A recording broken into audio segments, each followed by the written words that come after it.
So now that I've completed the conference final playoff preview videos, I'll be moving on to the teams that were eliminated from the second round of the OHL playoffs. Expect those videos to start probably tomorrow. So you'll want to hit subscribe so you're notified when your team will be featured in the year-end video, and also just looking ahead to what we can expect for these teams going into next season. So that will start tomorrow.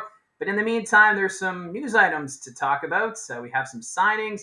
Also, a news item that's not exactly OHL related, but I wanted to touch on it here just because it kind of has a connection to the Ontario Hockey League. So we'll get to that in a few minutes. But first, I want to say congratulations to Jacob Oster, the goaltender of the Oshawa Generals.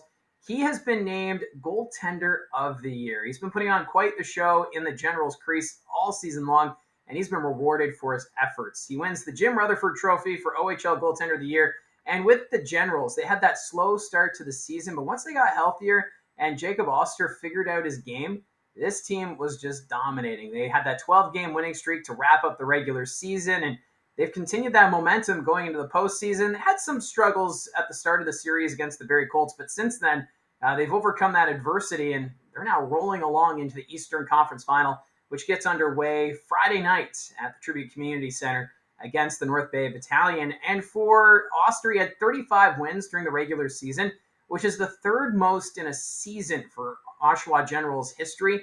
He had also appeared in 60 of the 68 games, so he was busy. And I was doing some research, and he's only the second goalie in Oshawa history to win the Goaltender of the Year title. You have to go back to the 91-92 season when Mike Fountain was the last one to win it.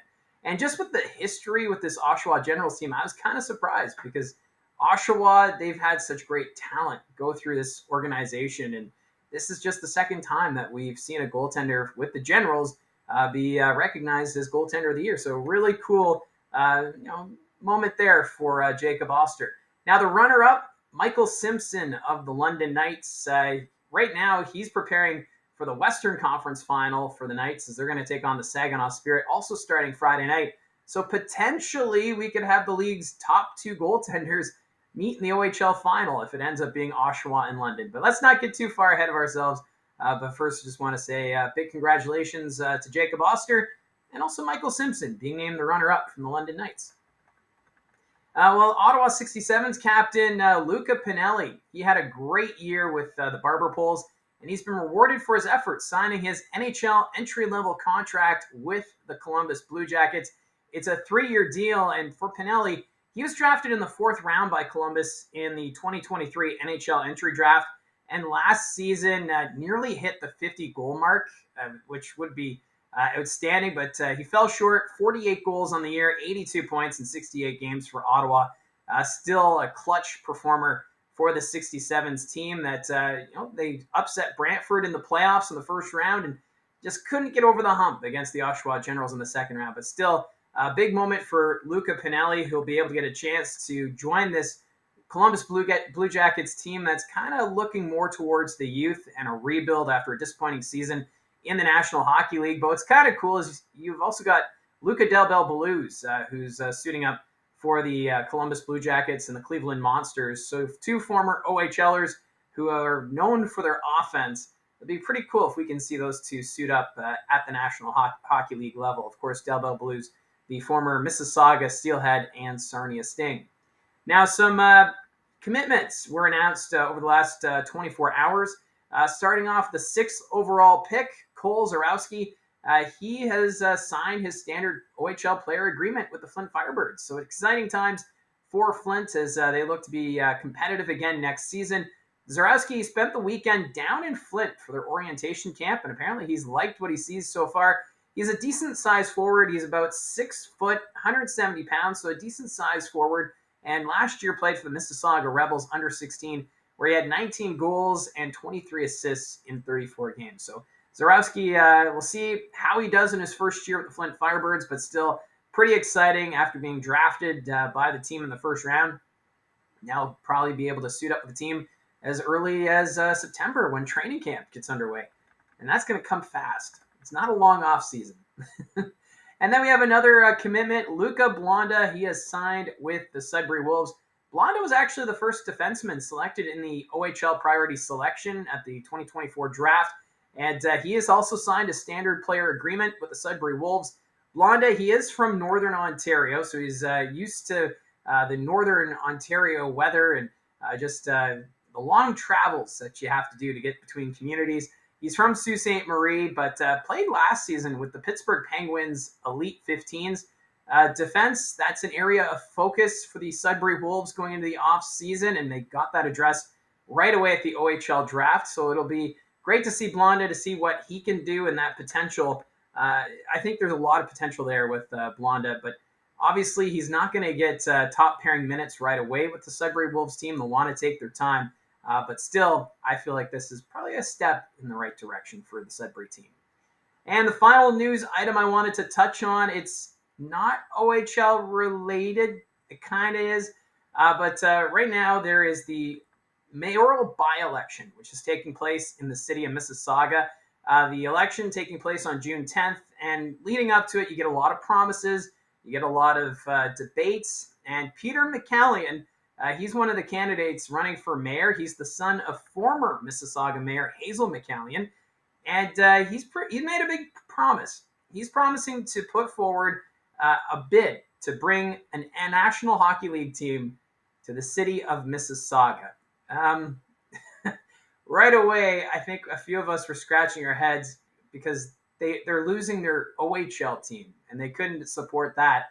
I did that interview with Elliot Kerr talking about just how things broke down between the Mississauga Steelheads and the city of Mississauga. Obviously, that was a different mayor and whatnot, but still, for Peter McCallion, he wants to bring the NHL to Mississauga, and he wants to call them the Mississauga Hurricanes in honor of his mom, who was known as Hurricane Hazel during her time as mayor in Mississauga. So I think it's a cool idea, and what he wants to do with the city of Mississauga, because they view themselves as a big city here in Ontario. They're not a little brother to the city of Toronto. They want to have their own identity, is what he's saying, and he's going big. He wants to bring the National Hockey League to Mississauga. Now, the only facility that they have is the Paramount Fine Food Center. That only seats 5,400 fans for hockey. Obviously, that is not big enough. The Mullet Arena in Arizona had 4,600 seats, and that was viewed as a problem. So obviously, Paramount Fine Food Center would not work for the NHL. So they would have to build a new arena. But I don't know. This just seems like an empty campaign promise, or just trying to get some attention here before the election on June 10th. It kind of also seems like, if you remember, the city of Markham, there were plans to build an NHL-sized arena there to bring a second NHL team to the GTA. That obviously didn't pan out. So this kind of has that same feeling, although I feel like the Markham situation had better odds of being successful than what's being discussed in Mississauga. But still, you had an OHL team. You could have put in the energy and the effort to maybe try and keep the Steelheads in Mississauga, or do more to promote the team in the city. And I feel like for the Paramount Fine Food Center, it's a beautiful facility, perfect for junior hockey.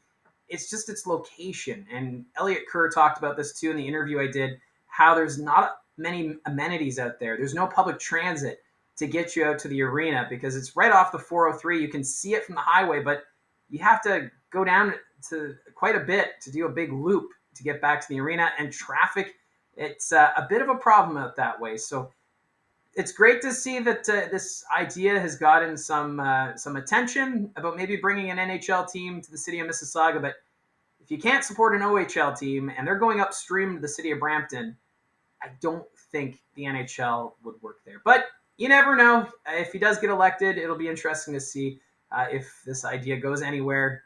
I have my doubts, but still, I just wanted to bring it up here as a bit of a talking point. So that's how I see things from the booth. Have yourself a great day. Don't forget to hit like and subscribe, and we'll talk to you again soon.